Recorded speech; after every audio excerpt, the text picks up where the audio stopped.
this out of the way. Yes, I know Lucasfilm has been purchased by Disney, and now they essentially own Star Wars, and Lucas no longer has his death grip on the franchise and is just a creative consultant, which pretty much means nothing. Um, some of the best news I've heard in a very long time. Some people were worried about Disney maybe doing stupid crossovers with Disney characters and Star Wars characters, but look at Marvel. They bought Marvel. That hasn't happened. It's not going to happen. Disney, they're not morons. They're going to be content to let people do their own thing as long as they're successful with it. This is good news. I'm literally looking forward to it. And now we're going to have a sequel series of films. I don't know if it's going to be a trilogy or not, but there's going to be sequels to Return of the Jedi, starring probably Mark Hamill, and Harrison Ford's also expressed interest in it, from what I understand. Yeah, I'm excited about this. Probably not going to be set in the expanded universe material that's been going on for years, but not to say they won't take ideas and themes and some characters from it. But yeah, I assume that Mark Hamill, Luke Skywalker, whatever, will be probably like an Obi-Wan character or something. Probably like a new, younger main character. Not really sure what Han Solo is going to be about. Carrie Fisher probably won't be in these films because she's hasn't been in good shape for years. Unless something really radical changes, I don't see her being in these films. But I'm excited for those, and I will be following updates about it, and perhaps I will talk about that in the future.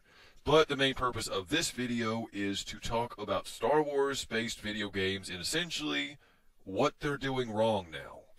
Now, if you were to look back at the previous generation of consoles, being PlayStation, Xbox, which Star Wars game really comes to mind as being the one that is quote-unquote would be considered the quintessential Star Wars experience or the best Star Wars game, not just for story or gameplay, but a combination of the two?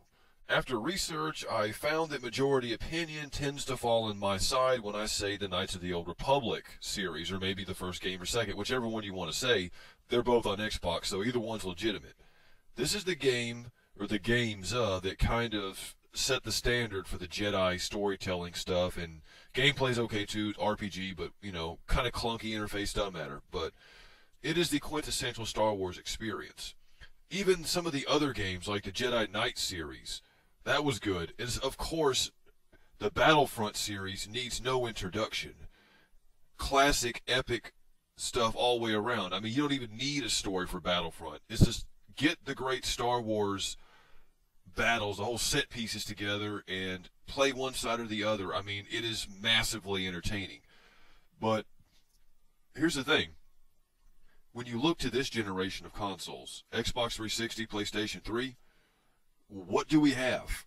What is the quintessential Star Wars title on this generation of consoles? There is none.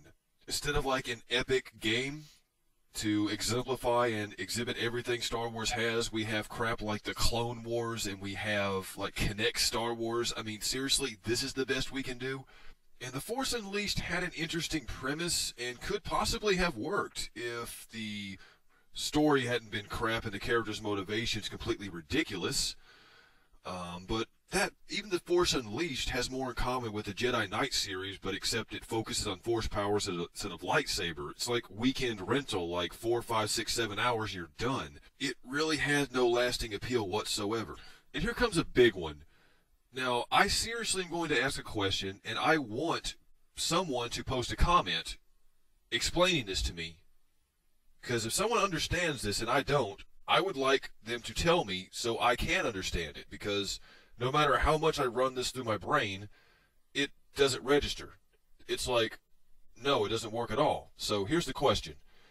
Who looks at this franchise and this franchise and says, yeah, we want more of this instead of this?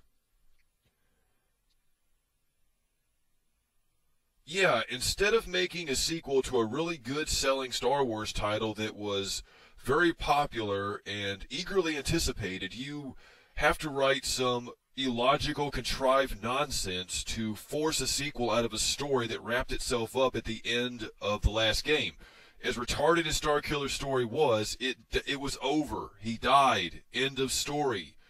So now you bring him back via cloning or resurrection or whatever by your trailers, and guess what? That's automatically signifies to me that you have absolutely no story worth me investing my time in if you're going to be that superficial with it. Really? The game is called The Force Unleashed. It's not called Starkiller Unleashed. And last time I checked, Starkiller is not the only Jedi who could unleash the power of the Force. What was stopping them from setting this in some other timeline and picking another Jedi character and having it based around them where it's actually believable? But no, they have it be Starkiller. Like, who wanted more Force Unleashed? Who told you we wanted this? I didn't want more Force Unleashed. What was wrong with Battlefront 3? I mean, years ago, 2005 I think it was, that was when the last Battlefront game came out. And guess what? Today people are still talking about it and still wanting it. The Force Unleashed 2 just came out recently, I mean, semi-recently, and guess what? No one's talking about it. No one remembers it hardly. No one cares. What does that tell you?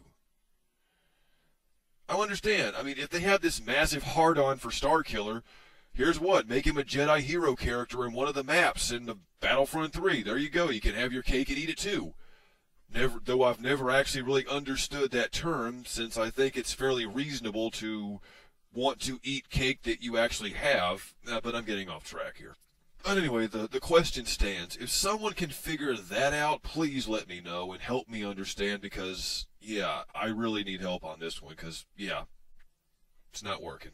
Anyway, another big question is, why haven't we had a Mass Effect-like Star Wars title on next-gen consoles yet? It seems kind of logical. I mean, BioWare made Knights of the Old Republic, and that seemed to be okay. BioWare made Mass Effect. Who wouldn't want to play a Star Wars game where you play as a Jedi character on a ship with a small crew as you go around the galaxy solving problems, like a bigger version of Knights of the Old Republic? And before you say anything, no, Star Wars The Old Republic doesn't count because it's on PC and it's an MMO, even if it has gone free to play because it's probably getting its ass handed to it by World of Warcraft like practically every other MMO out there. I'm not going to play that because Knights of the Old Republic started on consoles. They want to take it to PC. They've officially lost my support. Don't care. But anyway, it seems like they could take a whole lot of the concepts they had in Mass Effect and simply apply them to a Star Wars-based version of Mass Effect.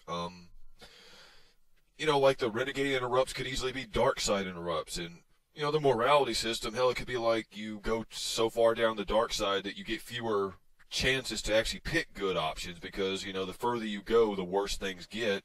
While on the reverse side of that, the light side characters would always have the problem of being able to fall to the dark side. You know, kind of an interesting way to do things. I think it could work. I'm just throwing ideas out here. It just boggles my mind that no one has done this. Like, we don't have Knights of the Old Republic 3 on next-gen consoles yet. I mean, it seems like it would be a license to print money. But anyway, at this point, anything like that happening on this generation of consoles is unlikely at best. So, I guess I can hold out some hope that things will get better in the next-gen consoles. I hope that it will, because when you look back at this one, we really had nothing, whereas before we had Knights of the Old Republic, we had the Jedi Knight series, we had the Battlefront series, and hell, I forgot, we even had Rogue Squadron from the N64 and later the GameCube. Those were great too. So we had 4 great franchises of Star Wars games, and pretty much all of those have gone the way of the dodo. For no apparent reason. I don't know why. Well, anyway, here's hoping that things get better in the Star Wars gaming scene in the future, and here's to hoping that the next series of Star Wars films far surpass anybody's expectations. This is Judgespektre, signing off.